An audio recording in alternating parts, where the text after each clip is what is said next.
Hey there guys, I just wanted to make a quick video for anyone that's got a stuck auger on their Recteq 380 Bullseye. I haven't seen a lot of information out there as far as how to fix the stuck auger. Uh, so I figured I'd make a quick little video real quick just for anyone that thinks that they might be able to tackle it, but since there's really no information out there that I've seen, I figured I'd just throw it out there for anyone who feels like it. So this is your auger right here in the back.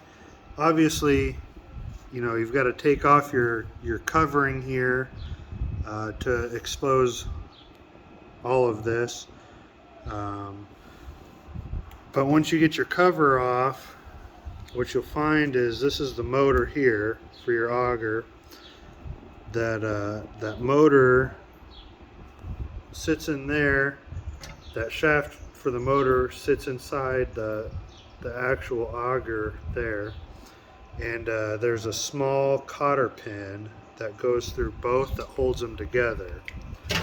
So what I did was I pulled out that cotter pin that runs through that little hole there, and then I stuck a screwdriver in the end here and I tapped the auger in. I don't know if you can see that, how that auger moves.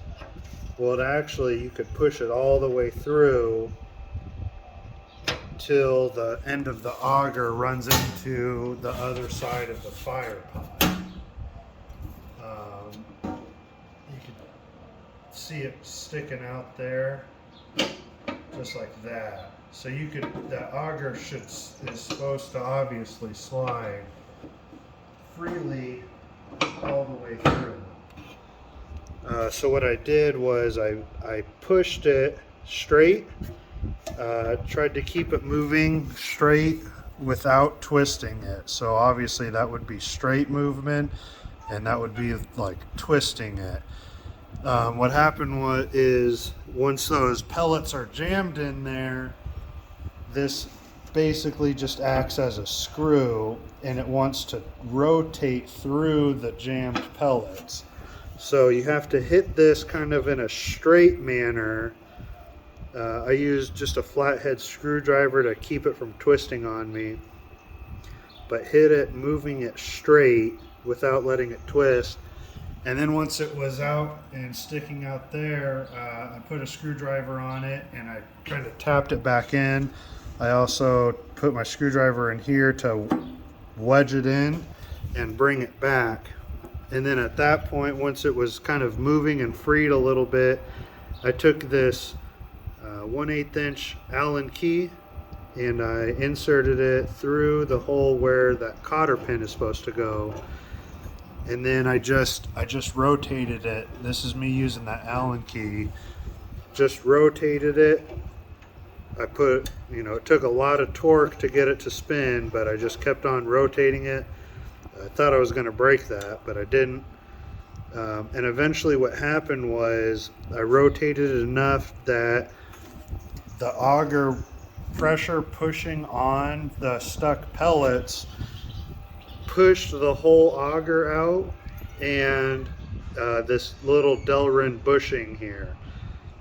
So then my auger came out and was free, but all the material was still stuck inside of the actual tube. I mean, some of the stuff came out. This is the nastiness that was inside there. But I was able to just get just the auger tube free.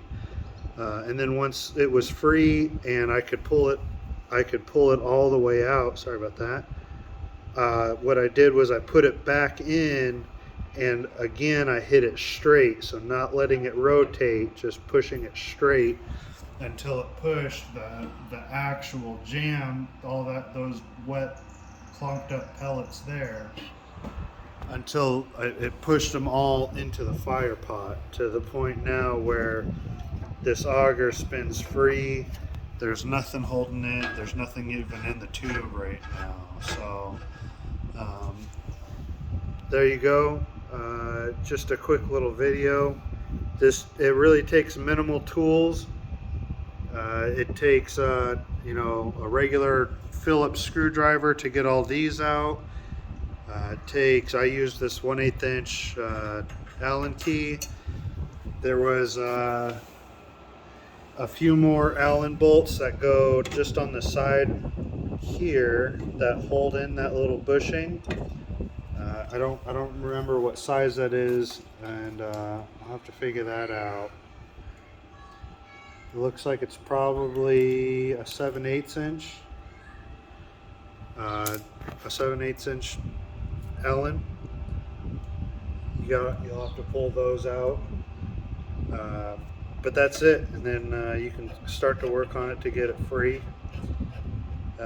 If this happens again, what I'll probably do is I will tap the inside of this auger, so that way I could add a bolt to it. Just adding a bolt, tapping it, adding a bolt, and something that you could put like an impact, maybe not an impact gun, but like a hammer drill, or you know, one of those drills that has a lot of torque and the pressure to kind of bust through some of those soaking pellets. Because then that way all you would do is you would just get everything to break up free, you know, and push everything into the fire pot. If you tapped it left-handed and put a left-handed bolt into it, it would be lefty-tighty, and that way you would be pushing everything into the fire pot, and you could just let it rip, or you could put a regular bolt in it, and basically it would be bringing all of the pellets to you in the fire pot here, and then you could just vacuum it out that way. But yeah, that's it. That's what I did.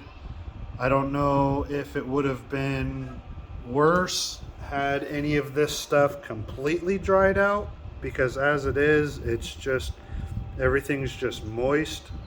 It's spongy.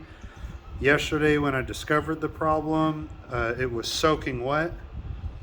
So it's been about I'd say 36 to 40 hours since we've actually had rain when this happened. So it dried out just enough that, you know, it was working. Had I had the time and the ability to do that, to do all this work yesterday, it may have been a little bit quicker and easier. But I didn't have the ability to do that yesterday. So I had to do it today, and it all seemed to work out. If you have any questions, go ahead and leave a comment, and I'll try to get back. I'm also going to be posting this video in the Recteq Bullseye Uncensored group. I don't believe that the censored group would let me post it there, but you know, maybe they will. I'm not sure. But if you're not in the Recteq Bullseye Uncensored group, that's the place to be, because you could ask and talk about all things Recteq without being censored. As much as I like the Recteq grills and the Recteq brands, there's no doubt that they only let good press into their Facebook groups, so the uncensored groups are definitely, for me, the way to go. So check it out there, and ask any questions, and I'll see if I could be of any help. Thanks.